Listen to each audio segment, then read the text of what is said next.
Here is the news at 10. First, the highlights. Governor Sanwo-Olu urges civil servants to be versatile, knowledgeable. Inspector General of Police extends tinted glass permit enforcement. On the foreign scene, Australia's Prime Minister accuses Israel of being in denial of a consequence of Gaza war. And in sport, captain of Nigeria's home Eagles declares team's readiness to defeat Sudan in 2024 CHAN fixture. Now the details. I am Dele Agadumo. Lagos State Governor Babajide Sanwo-Olu has urged civil servants to be versatile in their knowledge of government policies and activities, stressing that they must always speak from a position of knowledge. He stated this during a virtual session of the Lagos State Public Service Accelerator Program's Fireside Chat series with the theme Experiential Learning with Communication, Courtesy and Credibility, Humanizing Public Institutions. Describing the program as an excellent initiative for continuous learning, the governor encouraged participants to adopt a pass-it-on approach to knowledge sharing within their ministries, departments and agencies, MDAs.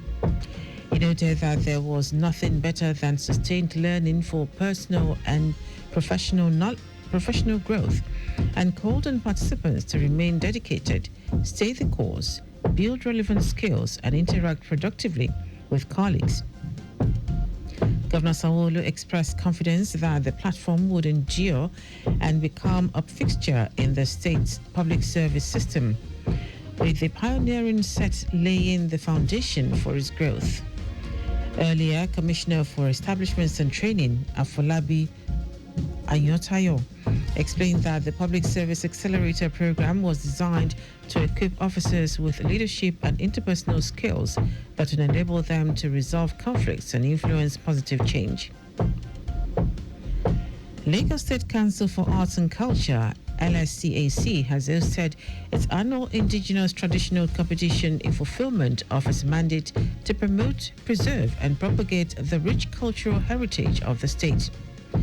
Director, Chief Executive Officer of LSCAC, Idowu Johnson, said the event is designed to bring to life cherished traditional activities such as the Ayu, board game, and traditional wrestling, drawing enthusiastic participation from across the Ikeja division. According to him, this year's edition was zoned to Ikeja, emphasizing that the competition rotates across the 5 Ibile divisions of Lagos State to ensure inclusivity and community engagement. Johnson encouraged parents to support and allow their children to participate in future editions, emphasizing the role of youth in sustaining indigenous traditions. The Joint Admissions and Matriculation Board, JAM, has warned that it will not approve admissions for the 2024-2025 academic sessions in any tertiary institution that fails to submit its matriculation lists. Speaking during a meeting with admission desk officers, the registrar of JAM, Ishak Oloyede, said institutions which failed to submit their matriculation list for the 2022-2023 admissions should not have their admissions approved for the 2024-2025 admission exercises. Oloyede noted that a concession was being granted for 2024 admissions because some institutions were still conducting the process, but stressed that they must comply once admissions conclude. He warned that the board would make erring institutions scapegoats with appropriate sanctions to be announced in due course. It will be recalled that the Federal Ministry of Education mandated all tertiary institutions to submit these lists to JAM as part of efforts to curb the growing problem of illegal admissions.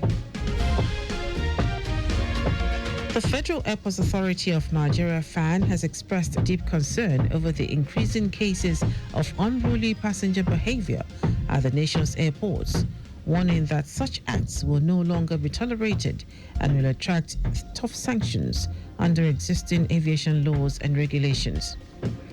FAN's Director, Public Affairs and Consumer Protection, Obiageli Ora, said the agency advised travelers to familiarize themselves with existing rules. According to Aura, FAN is currently overhauling its security procedures and also reviewing its protocols around restraining and prosecuting passengers in line with the airport-approved security program and relevant laws. Now to the rest of the stories. Inspector General of Police Dele Agadumo has extended the grace period for enforcing the tinted glass permit requirement for vehicles. The new enforcement date is now October 2.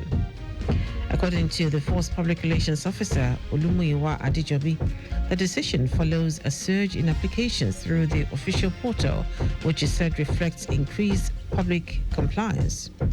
Adejobi said the extension would also enable further fine-tuning of both digital and physical verification processes to preserve the integrity of the permit system and prevent abuse. He urged members of the public to report all forms of extortion, hidden charges, or unauthorized processing to the appropriate police authorities, including via the dedicated hotline 0916 9967 000. The Federal Civil Service Commission has ordered 3,598 civil servants who missed the 2021 verification exercise to appear for a re-verification warning that failure to do so will be taken as evidence of holding fake appointment letters. The exercise will run from Monday, August 18 to Thursday, August 28 across various ministries and government agencies, including the Federal Ministries of Agriculture, Defense, Education, Justice, Works, Information, Science and Technology, Aviation, Finance, Interior, and the State House. Affected officers have been directed to check their names on the Commission's website, the Office of the Head of the Civil Service of the Federation's website, and on the notice board of their ministries. They all are also required to present originals and photocopies of their appointment and promotion letters, Gazette of Appointment and Confirmation, Staff Change Letter, and July 2025 IPACE payslip. Today is International Youth Day. The day is commemorated every year on 12th of August, bringing youth issues to the attention of the international community and celebrating the potential of youth as partners in today's global society.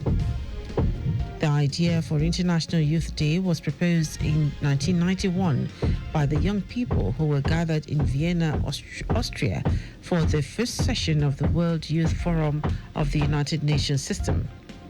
In 1998, a resolution proclaiming 12th of August as International Youth Day was adopted by the first session of the World Conference of Ministers responsible for youth. This year's theme, Local Youth Actions for the SDGs and Beyond, highlights the unique role of youth in translating global ambitions into community-driven realities. Now to foreign news. Australia's Prime Minister Anthony Albanese has accused his Israeli counterpart Benjamin Netanyahu of being in denial over the consequences of the war in Gaza. Albanese announced that his country will recognize a Palestinian state at the United Nations General Assembly in September, following similar moves by the United Kingdom, France, and Canada. He said frustration with the Israeli government had played a role in the move, saying Austrians want to see the killing and the cycle of violence stop. Israel, under increasing pressure to end the war in Gaza, has said recognizing a Palestinian state rewards terrorism, and Netanyahu called the decision taken by Australia and other allies shameful. Now, sport. Captain of the home-based Super Eagles, Junior Nduka, says it is important for the team to beat Sudan in their next game at the 2024 African Nations Championship. Nduka said the players will give their all to secure maximum points in the game. According to him, the team wants to take each game as it comes, and it has a point to prove following the loss from the last match. Eric Charles' side lost 1-0 to defending champion Senegal in their first game at the competition. The Eagles will do battle with Sudan in their second game at the Amman Stadium, Zanzibar, tonight. The highly anticipated encounter will kick off at 6 p.m. Nigeria time. That ends the news at 10. Just before we go, carry out proper and adequate checks on your vehicles before setting out. You can follow us on all our various social media platforms: X at Traffic Radio 961, Facebook Lagos Traffic Radio 96.1 FM, Instagram Lagos Traffic Radio 961. Subscribe and watch news and programs live on YouTube at Traffic Radio 961. Visit our website on www.trafficradio961.ng. You can also listen to Lagos Traffic Radio 96.1 FM live on My Lagos app for timely updates. Did you know that the Sanwo-Olu administration organized a forum for women across the 57 local government and local council development areas in the state with a view to enhancing their productivity and economic growth? You can get more details on the Lagos State Government website. To end the news, here are the highlights of the major stories. Lagos State Governor Babajide Sanwo-Olu has urged civil servants to be versatile in their knowledge of government policies and activities, stressing that they must always speak from a position of knowledge. Inspector General of Police Kayode Egbetokun has extended the grace period for enforcing the tinted glass permit requirement for vehicles. The new enforcement date is now October 2. Also told you that Australia's Prime Minister Anthony Albanese has accused his Israeli counterpart Benjamin Netanyahu of being in denial over the consequences of the war in Gaza. And in sport, captain of the home base Super Eagles, Junior Nduka, has emphasized the importance of defeating Sudan in their next game at the 2024 African Nations Championship. For contact with the newsroom, send a message to info@trafficradio961.ng. That ends the news broadcast compiled by Adewale Oluboroku. I am Dele Agadumo. Good morning. Thank you for listening.